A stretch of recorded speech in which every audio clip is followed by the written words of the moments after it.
Hey, thanks again for stopping by ARC TV, and we're talking today with author Jo Alison, and we're coming to you from the Russell County Library here in Lebanon, Virginia, so special thanks to them for letting us use their facilities today.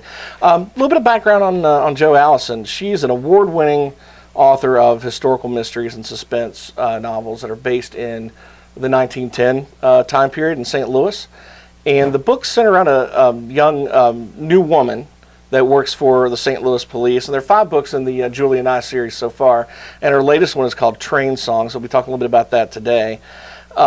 She also, it's notorious that she actually drives her family and some of the librarians crazy, where she does so much research and so much background into her books to make the story so, honest and believable that, it's, but she prides herself on putting that kind of work in. As you read her books, you'll certainly spot that effort in there. She lives in Bristol, Virginia, and but does visit St. Louis still frequently, and along with other potential settings for other novels. And she does have a little bit of a reporting background. That's also reflected in 2 of the male characters that report for the St. Louis newspapers in her novels. So we're going to talk a little bit about her novels today, and the latest one, Train Song. But Jo, I guess the first question, thanks for being here with us. First question is, you describe Julie and I in this as a new woman. Can you tell us a little bit about what that means? Right, and why would she work for the police in that era? No kidding. A new woman, it was the phrase back in 1910 for a woman who worked outside the home willingly, not just as a matter of necessity, who had a career, who might not have been looking to get married, probably was single at the time, and would have supported women's suffrage, because this is before national suffrage for women. Mm-hmm. And that all sounds like most of us nowadays, okay? But all that was very unusual back in 1910, to have someone do all that. Julia's background is that her father is a sheriff out in a county outside St. Louis, and the chief of police and her father are old friends, so the chief of police gives her a job as a typist, which is actually ahistorical. The city of St. Louis did not hire women in any capacity except as police matrons running the jails until well after this time period. But we're saying that she comes in and works as a typist, and of course readers soon discover that she has other skills. She does detective work. In one book she is the city's sharpshooter. As a riot situation comes up, she goes undercover in one of the books, the one that's the award-winning book. She goes undercover to help get what in the day was called a white slaver.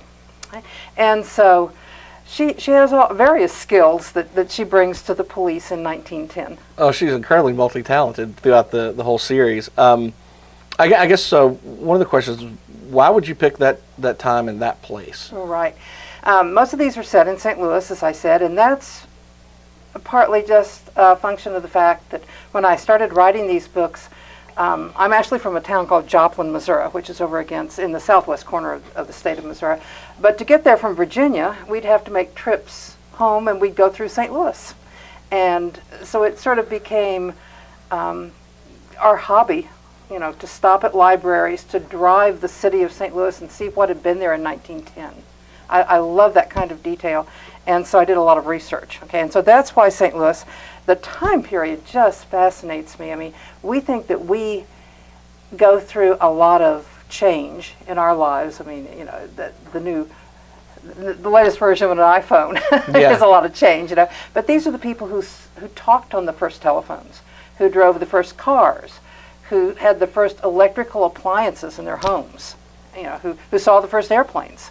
I mean, these people were in a time of rapid change, and that sort of destabilizes people, and it really sort of brings out the best or the worst in them. And so I love that time period. We've probably never seen a time period like that since. I mean, with all the rapid changes in technology today, probably doesn't hold a candle to what people used to. Every generation thinks they go through a lot of change, but looking back historically, I think these folks did. In fact, I often talk about my husband's grandfather, whose first job was riding drag on a trail, herding cattle from Texas up to Kansas.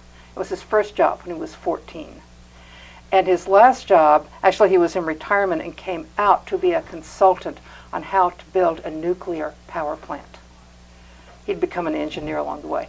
And when you look at that, I mean, one is the Old West as we picture it, right? Yeah. And the other is nuclear power plants. And I mean, that's a generation that really, really saw a change in a very deep and fundamental way. And I think, books are always about the characters and how they have to change. But Julia is forced, and the men who work with her are forced to undergo a lot of change, and from a woman's perspective, how to get respect as the social norms changed was a difficult thing. When I started writing these, I thought, 21st century women aren't going to relate to this at all. A woman who for whom it's a big thing to work outside the home. And then as I got further into the series, and we're now 5 books in, this is the 5th book, and I realized that conflict between career and family is still with us. I mean, you might think that's changed in the last 100 years, but actually looking back at it, at that time period, I found a useful way to think about the kind of changes and stresses that we have. Now, how do your female readers feel about this? I mean, are you getting a lot of good feedback from it? I think they're interested in her for that reason. I mean, looking back, for someone who it wasn't a given that you could have a job outside the home, and they talk about that, and they wonder about. There's a strong romantic subplot that runs through all of the books. I mean, each book, of course, stands on its own as far as the case that they're working on or the situation, but the romantic subplot runs through it, and I find that readers are very interested in that. Because that's where you see that real stress, of career versus in her case, a love life.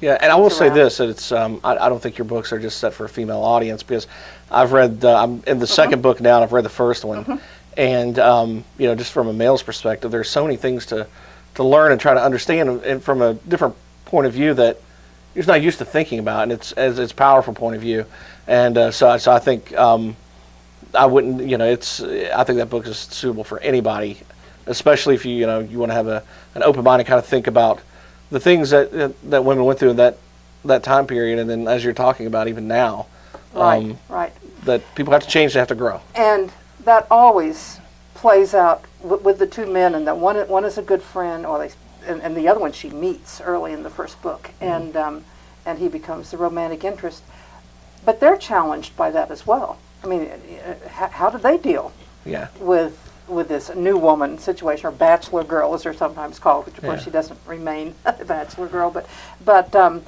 it challenges them as well, and I do think, therefore, it challenges men to think about the situation. So. Tell us a little bit about Train Song.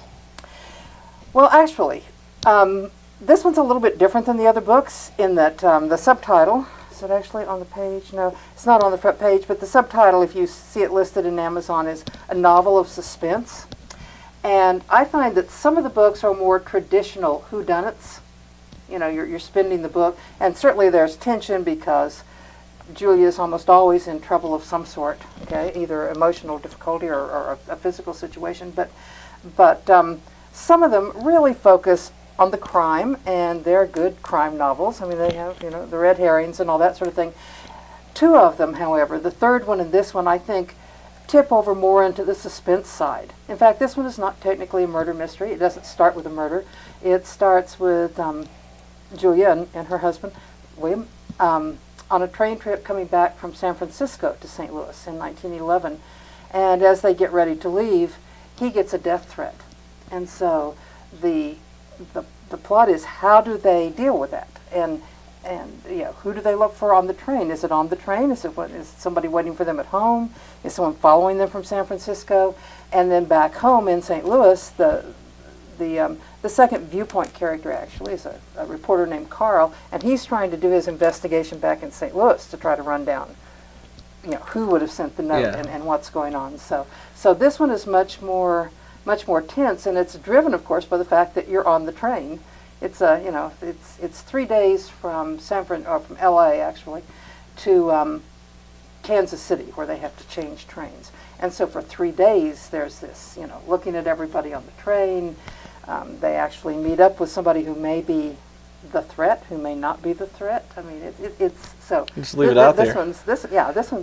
This one's more tense than a standard whodunit, I think. Okay. Well, yeah, that certainly So is it's enticing enough to make you want to go buy the book, actually. Well, good. Now, There you go. now, with all the characters you write back in that time period, what are some of the ethics of writing about historical figures? Well, I'm very careful when I use actual people. Certainly not to vilify them, even if I think they may not have been the nicest of people. And in the case of my second book, it deals with race issues, and it deals with them through the lens of ragtime, because I love ragtime. My mother played ragtime and taught me to play ragtime. And of course, St. Louis in 1910 is just a hotbed of ragtime. And I actually use two characters there, and in that case, I think they were both very good, decent people, and I don't have trouble portraying them that way, but I'm very careful what I say about a real historical person. I mean, there's a man named Tom Turpin who was the first African American to publish a rag, and he was the face of ragtime in St. Louis, and he's a major character in that book. And I read everything I could find on him, which wasn't much, and then I was just very careful how I portrayed him. I'm actually working on a new series that's espionage set in World War I. You only have to move forward about 5 or 6 years to get into the World War I period. And Carl, the second male character, actually tries to go off to war, tries to join the British Expeditionary Forces, and gets recruited to do espionage. And I have some characters in there because I've done so much research. Okay, I know many of the German operatives who were in New York City during the time the U.S. was neutral there for a while, theoretically. Okay, and I know the names of those people, and I've done a lot of research on them. And in that case, many of those people did things that we would not pretend. Germ warfare aimed at all the horses and mules that were headed overseas.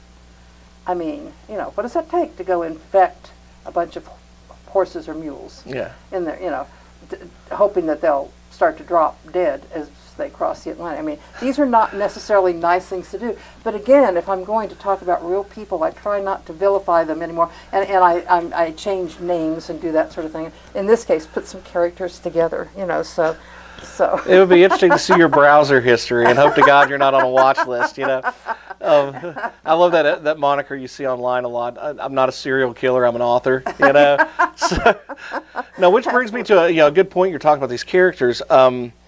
You say you drive librarians and your family up the wall with what you're doing. Tell us a little bit about your research process. Okay, because of the first 3 books took years to write because I had a day job, and I was doing a lot of my research on these trips, 2 trips a year, from Virginia out to Joplin through St. Louis.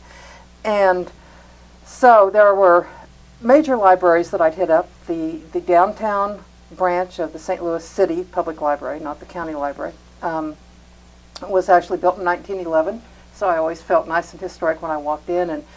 And you said I have a newspaper background, and I do, and therefore it's important to me that 2 of the characters reflect the importance of newspapers. We've sort of lost, the time when newspapers, people would read 2 of them a day easily, and they were big, heavy volumes, and I'd have spent hours and hours with microfiche, reading those old newspapers to keep up. The Missouri Historical Society has a research library that you can only get into certain hours of the day.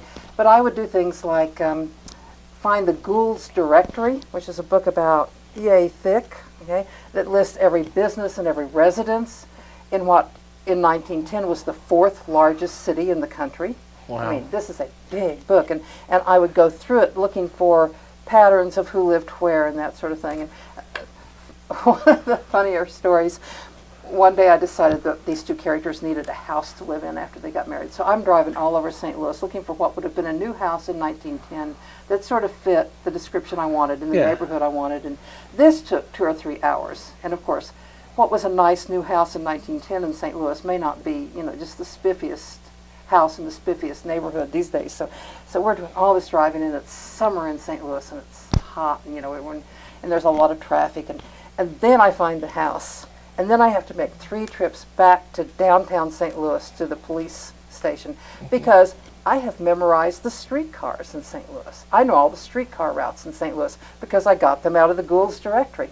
And I'm thinking to myself, okay, now, if she's at this house and she's headed back to her office and she goes this way, she's going to go by City Hospital, and that might be good if there's somebody. So I'm doing all this, and after this is probably 4 or 5 hours of driving around St. Louis in August, and my husband says, they call it fiction for a reason. I have never in my life heard of that much meticulous research, but that is incredible. That kind of research is a lost art, especially. Well, I love the research. Yeah. I love the research, and the trick is to do it and then not think you have to use it.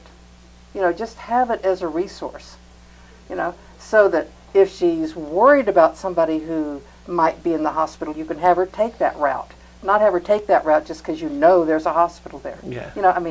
So you really have to be careful how you use that much research. That's incredible. That's impressive. One more question for you. The novel that you won the award for, tell us a little bit about what that novel is and what award you won. It's the third one in the series. It's called Heaven Will Protect the Working Girl. And all of these are song titles or involve music somehow. Oh, okay. But that is an old burlesque song that sort of makes fun of that idea of the country girl comes into the city and gets, in trouble somehow. But it was a real thing. Okay? And in that case, the novel is based on a book that I found in a flea market. I always look for anything old. And when I'm looking at old books and I see on the spine 1910, obviously I have it in my hand immediately. And what I found was a report from the Vice Commission in Chicago about what they called the social evil. That was that was the phrase for it. And they were talking about young women in factories or immigrant women off the ships who were getting, tied up in these either prostitution rings or pornography rings. And so the heat's on in Chicago in 1910, and therefore one of these guys moves to St. Louis. And after a couple of women die, the St. Louis police are pretty anxious about this, and they're not sure how they're going to get the guy, so Julia goes undercover to work in a garment factory, because the guy's using that as his front. Mm-hmm. And so that one, as I've said, is also probably more a suspense novel. Who done it. Everyone can figure out, 2 or 3 chapters into the book who the bad guy is, but it's how you get him, and so that one is a real favorite, and that creates all sorts of tension between all 3 of the characters, that she would do that. That's pretty daring in any age to go undercover in a situation where someone has murdered 2 women. And so that one seems to be a favorite. I had submitted it to the James River Writers, which is the big writers group over in Richmond. They have the big conference every year that pulls in New York City literary agents and all that sort of thing. And they have a contest for self-published novels. And Heaven Will Protect the Working Girl won the Best Self-Published Novel contest for 2016, which is basically for the state of Virginia. Anyone could submit. All you have to do is join the James River Writers, but they were particularly soliciting self-published novels from writers in Virginia, and so it won the award for that. Well, congratulations. That's a big deal. It's an impressive body of work you put together. Tell us where we can find you out online and pick up your books. Okay. They are available on Amazon as both paperbacks and Kindle versions, e-books. Also on Nook. Nook is popular, which is the Barnes & Noble site, of course, because on that one, as an e-book, Heaven Will Protect the Working Girl is free. Okay, I wanted to get it out there to as many people as possible, and that's certainly generating sales of the other books as well. So that's a good place to look for that book and all of them. Around here, the easiest place to find them, if you ever happen to be near Emory, Virginia, is the Emory and Henry College bookstore. I used to work there, so they kindly carry my books, and they're right there as you walk in the door. So it's a good place to find them if you want physically to look at the books and see which one you want and that sort of thing. And we can find you at joalisonauthor.com. Yes. And oldunderwoodpublish.com. Yes. My own publishing company is called Old Underwood Publishing. That's because my daughter found a 1910 Underwood typewriter, as Julia would have used, and gave it to me. So Old Underwood Publishing is the name of my company. And so oldunderwoodpublish.com has links for all the books and that sort of thing. And I also have a site called 1910-St. Louis- by JAllison.com. I realized I know, as you mentioned the research, I know so much about the time period and about the language. I try never to use words that people would not have used because they weren't in their vocabulary yet in that time period. And so the etymology of the language and all that is all on that website. It's not just a time period that, I mean, it gets skipped over in the history books, and I wanted to provide a resource for researchers of any age, particularly students who are trying to do something about that pre-World War I period. Yeah, and if you're fascinated by the research and all the data that's out there like I was, that is one great site to go check out. I spent quite a bit of time on there. Jo Alison, thanks for being with us today, and we hope to have you back again sometime. Thank you for having me. Enjoyed it. Thanks again for stopping by IRC TV, and we'll be back soon.